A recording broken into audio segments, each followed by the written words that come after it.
between now and iftar, and we get straight into our current affairs story for the day, and that is in the country of Yemen. Yemen's Prime Minister Ma'in Abdul Malik says the country needs urgent economic support if it is to avoid famine. The collapse of the Yemeni currency and rising inflation has made life unbearable for ordinary Yemenis. Now, since 2015, Yemen and Saudi Arabia have been at war. The war has resulted in one of the worst humanitarian crises in the world, and a proxy war between Saudi Arabia and Iran is blamed for the drawn-out crisis and the war. Now, joining me now to unpack the ceasefire and prospects for peace is Dr. Abdurrahman Al-Ma'mari. He is a PhD in post-colonial literature in English and an academician, as well as a translator working at the University of Science and Technology in Yemen. Dr. Abdurrahman, assalamu alaikum wa rahmatullahi wa barakatuh. Alaikum salam wa rahmatullahi wa barakatuh, and thank you very much for having me with you. Thank you very much for your time, ahlan wa sahlan, and of course, كل عام وأنتم بخير. We want to congratulate you, your family, and the people of Yemen for the advent of the month of Ramadan, of course. I think very importantly, we have two very significant pieces of two significant news events that we would like to unpack. One of which is the ceasefire that was agreed to, and secondly is the abdication of the Yemeni president Abdurrabbu Mansour Hadi. But inshallah, let's talk about the ceasefire. What impact do you think the ceasefire is going to have on prospects for peace in the region? Yes, at the beginning of this month, April 1st, the United Nations envoy, he announced that truce or ceasefire for about 2 months between the warring parties in Yemen. Actually, I think both parties, they are very exhausted of like 7 or 8 years of continuous fighting and clashes. But unfortunately, with this ceasefire or this truce, which is unconditional, without any condition before, it could be just a time for some parties just to take breath and to recollect their power and to go for another round of clashes and fighting. And this is what we fear much, actually. Mm-hmm. Doctor, can you at least give us an indication of the conditions of on the ground? We have some news now that the Yemeni currency has lost its value quite a lot since the advent of the war.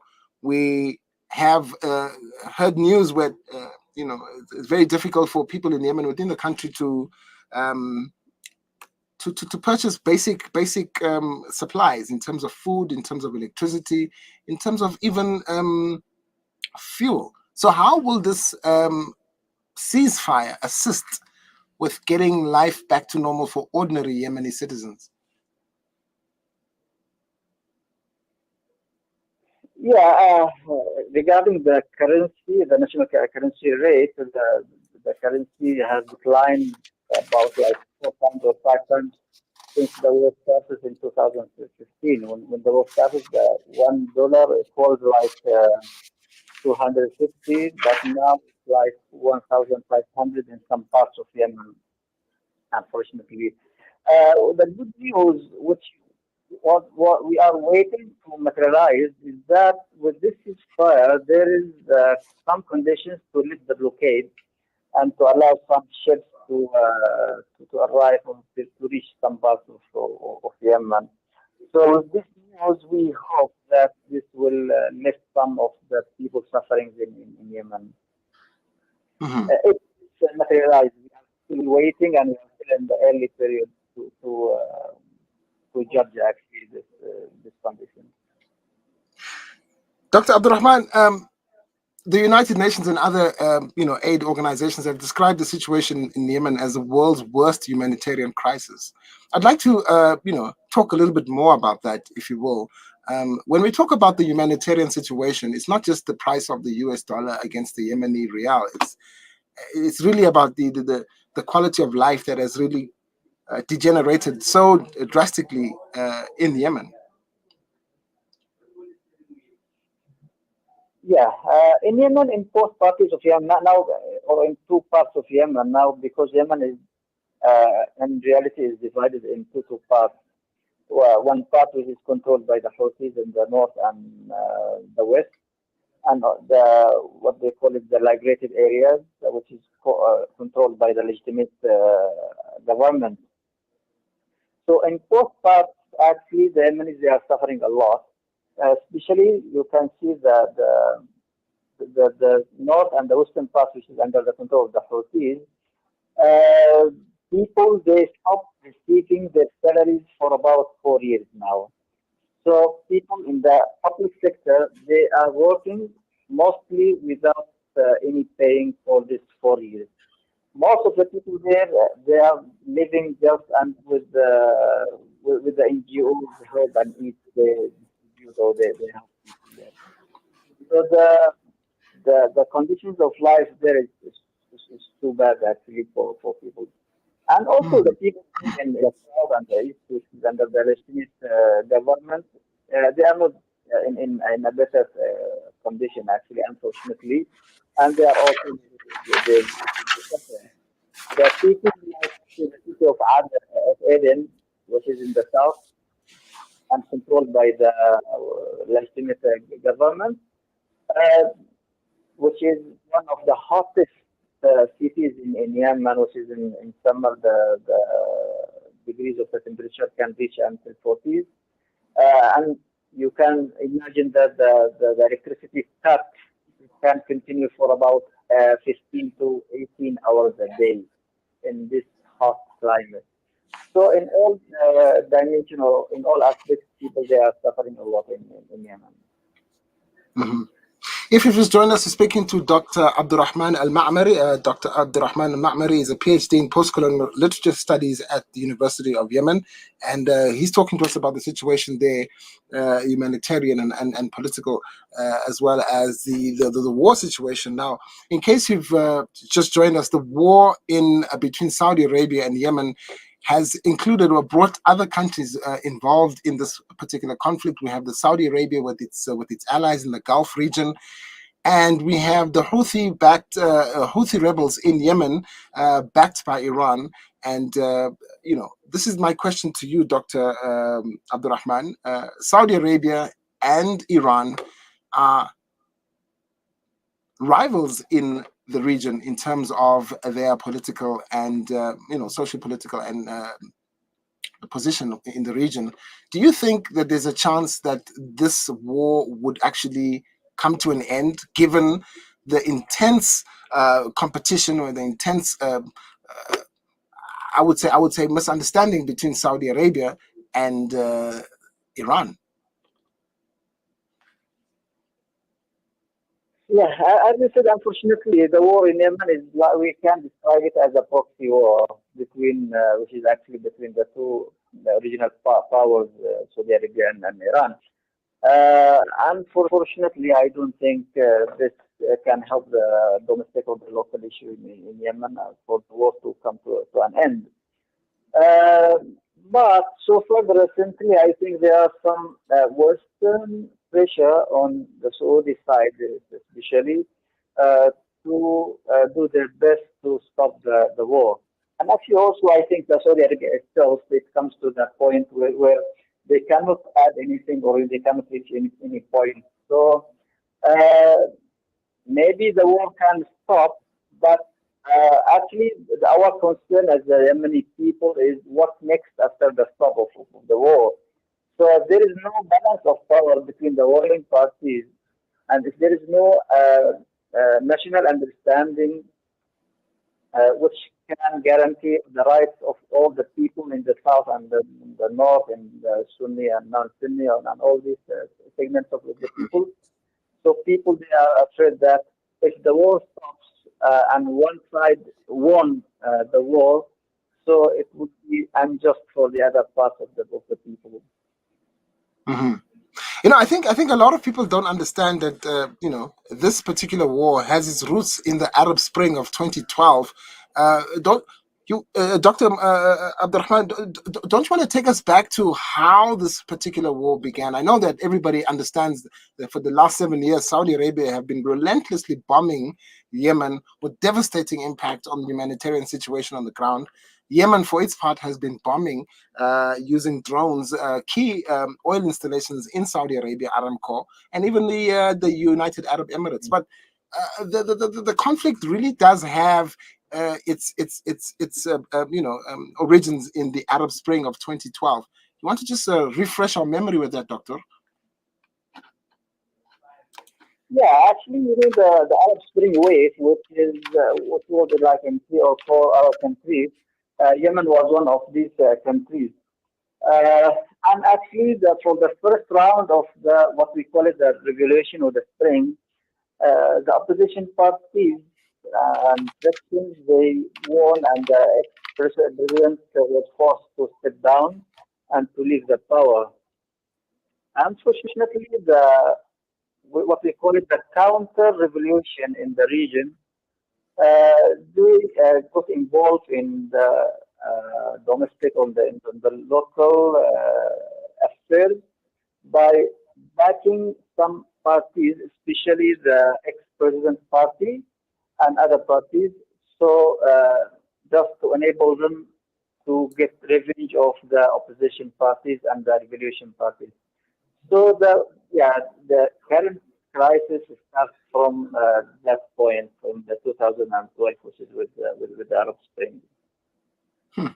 What we It what, is. when we are Go talking ahead. about the revolution, we are referring to the regional powers, which is the counter revolution in the whole Arab world, especially the Gulf countries, Saudi Arabia and UAE, of course. Okay, Dr. Abdurrahman Ma'mari, thank you very much for your time. We really appreciate you shedding some light on the situation in Yemen and explaining to us the historical context as well as the humanitarian crisis that is currently on the ground in Yemen today. Jazakallah khair for your time. Assalamu alaikum wa rahmatullahi wa barakatuh.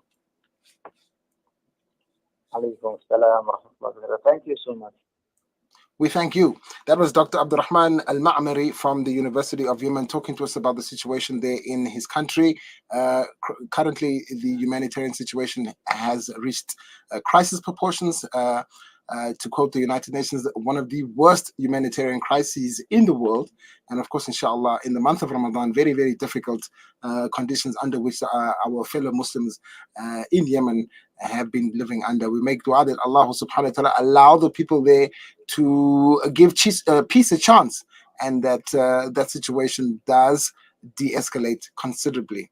Now, from war to Turkey. Turkey is a country that has got quite a number of Muslims. It is generally a majority Muslim country. It's got some of the best or the most beautiful masajid in the world. Turkey is a country where early in the morning, drummers will come around to your street to wake you up for suhoor. If you didn't wake up for sehur this morning, wouldn't that have helped you, right? They have one of the world famous bakeries, of course, and of course that Turkish delight. Now, for you to find out more about what Ramadan is like in Turkey, my next guest is Baytu Sidat, and she'll be telling us exactly what Ramadan is like in her home country. Stay tuned.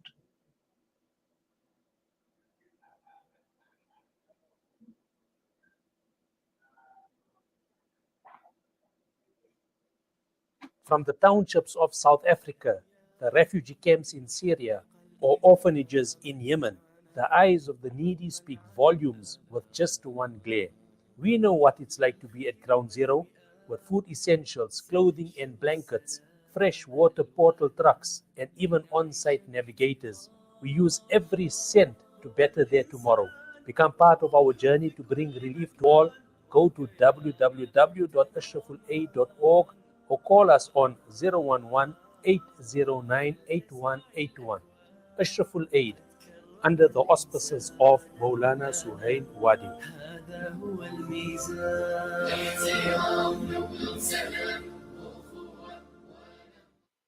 Discover the Africa of your dreams and surround yourself with her spectacular beauty. Relax beneath her serene sunsets and explore wildlife at its natural best. It's where the pride of Africa comes together. The Kwantu Private Game Reserve. Get to know the Big Five or cruise on an elephant safari game drive. Interact with lion and tiger cubs and enjoy world-class halal cuisine while we pamper you during your 5-star stay. Indulge in the true African experience. For reservations, call now on 042 203 1400 or visit kwantu.co.za. The Kwantu Private Game Reserve, the place of gathering. Southern Africa Dawah Network is a non-profit organization striving to uplift the disadvantaged and empowering through education and dawah. Donate to the SADN centers, the MA Mutala Islamic Center, as well as our Islamic centers in Amoti, Imtalumi, Botshabelo and Castile. Donate your zakat and lillah today. Contact Farooq Sheikh 076 321 0650, Yusuf Mohammadi 072 259 3457, or the SADN head office 031 304 8000. Our account, Standard Bank, account number 050-856-294 for your zakat, or 050-879-790 for your lillah. Dawah through education, education through dawah, the Southern Africa Dawah Network. For a long time, we've lived in a centralized world, where institutions held the all-important data and confirmed all transactions. Those times are over. Welcome to Libertas Group, a blockchain development company boasting an ecosystem that continually redefines the way we do business. Our blockchain is decentralized, making it immune to hacking or alteration, putting the power back in your hands with no middleman, so you can focus on the growth of your business. Libertas, the simplest investment choice you'll make. Imagine the joy that a meal brings to the fasting family in need. This Ramadan, Africa. Join Africa Muslims Agency to provide meals to the fasting for 100 Rand a day, a food hamper for 1,500 Rand, or feed a village for 15,000 Rand per day. If we can imagine a better world, we can create it. Donate today. Call AMA on 011-834-8685 or donate online. Africa Muslims Agency, commemorating 35 years of empowering, educating, inspiring. At Sentio, our Invest for Good philosophy is based on a real desire to use our investment skills for the benefit of broader society. We are committed to supporting our community by investing responsibly, giving charitably, and developing talent that will transform the investment industry. As an ethically based asset manager, we are focused on delivering superior risk-adjusted returns for our clients, regardless of market conditions. Visit us at www.sentio-capital.com for more information on our Sharia investment products, and start saving with us today. Sentio Capital Management. Invest for good. Sentio Capital Management is an authorized financial services provider. There can be no greater reward than helping spread the beauty of Islam. This Ramadan, please consider the Islamic Dawah movement for zakat, lillah, sadaqah, fitra, kafara, and fidya. In 42 years, IDM has built over 80 masjids and distributed more than 125,000 Qur'ans in 7 local languages. IDM has built 36 Islamic centers and installed over 240 boreholes. IDM feeds 1,200 children daily, building strong Muslim communities in disadvantaged areas. Donate now and earn Sadaqah Jariyah. Call IDM on 031-304-6883 or visit idmsa.org. IDM, helping to create an Iqra community. You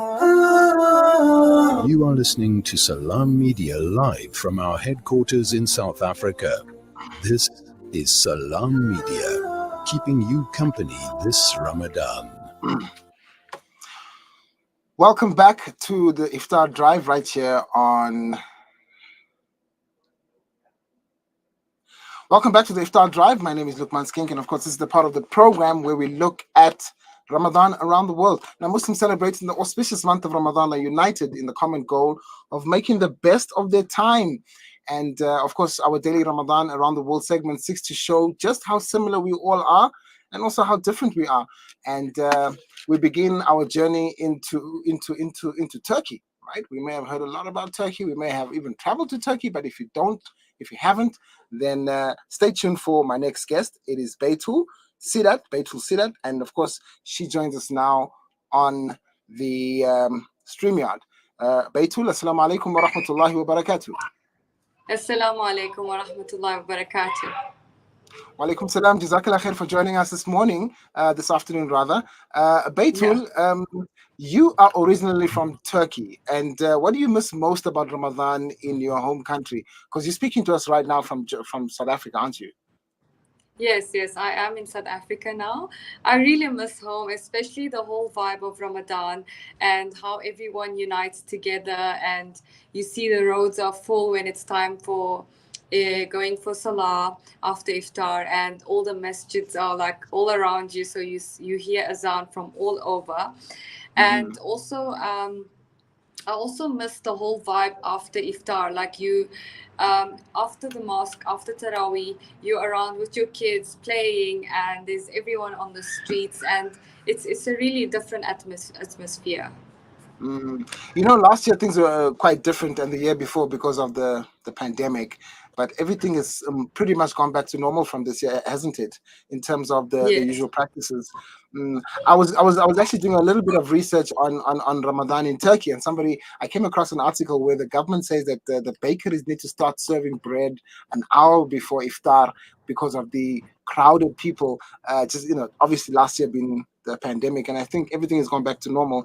I was interested to find out from you the Turkish bakeries, just how important are they for Muslims while they're fasting? So just telling me about the word bakery, just giving me like stomach butterflies. Like I just miss the food so much. But what I love about the bakeries, they have all different variety of breads, like different types of bread and different types of desserts. And you'll find bakery at every corner on the street, and they all have their own customers. So there's no thing as competition like I'm a baker. You can't have a bakery right next to me. So there's like bakeries right next to each other, but they have their own customers. And even prior to Ramadan, whoever goes to the bakery and asks them for a bread, they give them bread for free. Like if you say you want a bread, they just give it to you without any question. You don't have to pay for it; they give it to you. So I love that also about the country, and the fact that all the Muslims support each other and unite with each other, and everyone understands, like when it's fasting months, everyone respects each other, and it's a beautiful vibe. And I was asking this question of my previous guests who come from countries that are predominantly Muslim, and I think Turkey is one of them as well. In Turkey, because there's a predominant Muslim population, are there rules where non-Muslim people, for example, that are visiting the country are advised that in Ramadan don't eat in public, don't drink in public, or are they non-Muslim people allowed to just go about their business normally in Ramadan, I mean? So everyone is free to do what they want. Even the Muslims themselves in Turkey, a lot of them actually don't fast, and they do eat publicly. So you will actually find a lot of Turkish Muslims out there. They are not fasting in Ramadan and eating. But the whole point that I was getting to is that the fact that it's an Islamic country and you hear the azan and there's like that crowd rushing to the mosque and then coming out of the mosque and kids playing on the streets, it's just a different atmosphere, and you really feel it a lot more there because there's a lot of big population, so there's a lot of people fasting with you, but there's also a majority that's also not fasting. And with me, most of my childhood was actually lived in Sudan, so in an African country, another African country. And I remember having my fast there, and I remember my mom used to entertain a lot so that we get that sort of atmosphere, like everyone coming over to our house and breaking the fast with us. Whereas in South Africa, I noticed that the Indians rather don't go out like to iftar parties or things like that. They eat at home with their families. So I really miss that about Turkey and my family, like just having a lot of people in the house. It just feels like a whole different vibe, like my mom would have a nice iftar parties and should just go all out on the table and lots of people on the table with us. So it would be really, really nice. I think as you were talking there, we showed an image of a typical iftar street kind of situation in Turkey. It looks like it's massive tables and people are just partaking of iftar together, and it seems like a wonderful way to celebrate the month of Ramadan. Alhamdulillah. Yes. Yes, we love entertaining, and we love having like iftar parties. It's a really nice. It's, as I said, it's like you will see everyone. There's like governmental iftar tables that is set outside the mosques also that happens. So just before the azan goes, they will have their iftar, and then they go into the mosque to perform their salah. And also my grandfather, we actually when he passed away, we have given an iftar table for him like outside Fatih Mosque. So my dad sat with his organization that he has. It's a charity organization that he has. So they set a whole table outside Fatih Mosque where anyone could come and eat at the table to break their fast, and that was also beautiful. And so as I said, like when you are in an Islamic country, you see a lot of these things happening. So nobody's actually starved or nobody's hungry, and everyone is fed, and that's just amazing. It's the more like we give, and this is like a month of giving, so we should actually give more in this month.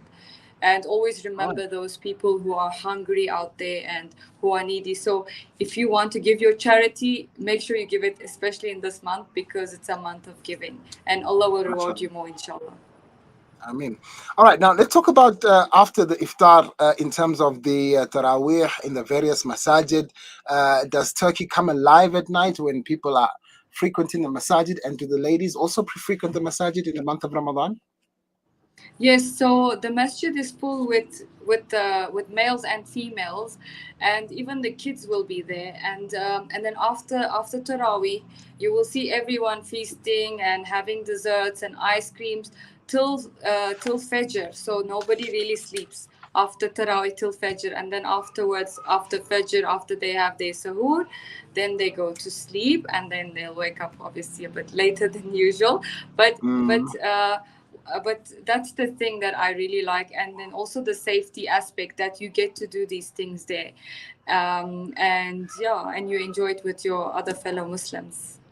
Okay, and in terms of the Eid itself, when you're preparing for Eid, what are some of the practices of the people in Turkey? I know that the children go around and they get Yeah. money. So you Money get gets Eid put gifts. in a So you handkerchief. get Yes. EDs. Basically, they Yeah. they call it. In Turkey they call it Şeker Bayramı, which means the Eid of sweet, like giving sweets. So Right. the kids get lots of sweets, and then they also get ED like money. So you go and kiss your elderly people's hands, and then they give you money as a gift. So I Why do think they why do they put the money in a handkerchief? Is there any reason why the money is placed in a handkerchief? I think just to show that like they don't want to reveal how much it's given. Oh, that's very And it's smart. also like a surprise, like they're excited to see how much they received.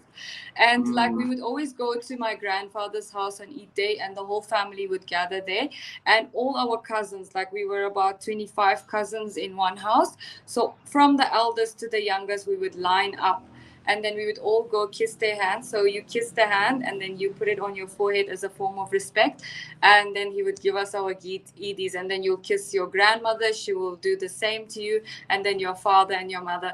Basically, at the end of the day, you are super rich to go and spend something I for can yourself. imagine. I can imagine, because I was going to ask you, Yeah. like, in South Africa as well. I mean, the young children would then sit among each other, after Eid, and then ask each other, how much money did you collect? How much money did you collect? And, they collect quite a big sum. Yeah, So in Turkey, it's the same thing. I still have my account from the time I was young. My dad Oh, yeah? kept all my ED money together. I can probably go buy myself a cheap car with that money. That's how much Subhanallah. ED. That's amazing. Yeah. That's amazing. All right, Betul, thank you so much for painting a picture of Ramadan in Turkey. Very delightful picture, I must add. What message do you have for the viewers that are watching us right now, and encouragement? We're still in the first 4 days of Ramadan, 5 days. What message of encouragement do you have?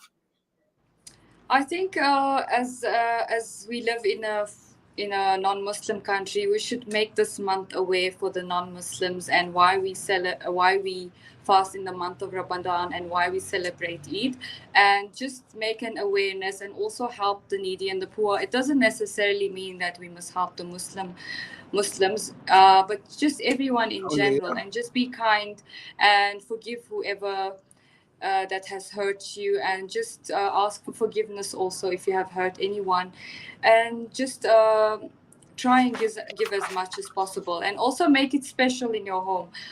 Make Mhm, it exciting. Do things for mhm. your kids that will make them exciting. Prepare the meals that they will love having on the table for iftar, and yeah, and then tell them the reason why we fast, and always remember that we are blessed to be where we are today, especially having the difficulty that we had in COVID, and now that it's getting Okay. Okay. sorry, That's it all I've just been. cut. Yes. No. Yeah, Yes. the Go ahead. difficulty that we went through, and now that things are getting a lot better, so let's just be grateful in this month. Absolutely. Beitul, I've been avoiding pronouncing your middle name because I wouldn't know how to pronounce it. It looks like Turkish. Please, could you? How do you pronounce the middle name? And then I can at least say that I tried. Okay. You are you. Please unmute yourself. You are muted. Yes. Go ahead. Yes. Thank you. Actually, you have been pronouncing my first name wrong also, but I didn't say Oh anything. no! Please help me. How do we Okay, pronounce I'll the correct you. name? And yes, It's I can say Sidat though, but yeah, the other two names you're gonna Yeah, have to help Sidat me. is my husband's name, a surname. Acha. So it's Mm. Betul, Betul, Betul, yeah, right? Betul Hayriye. Right. Hayria Önugoran is my surname. Unugaran.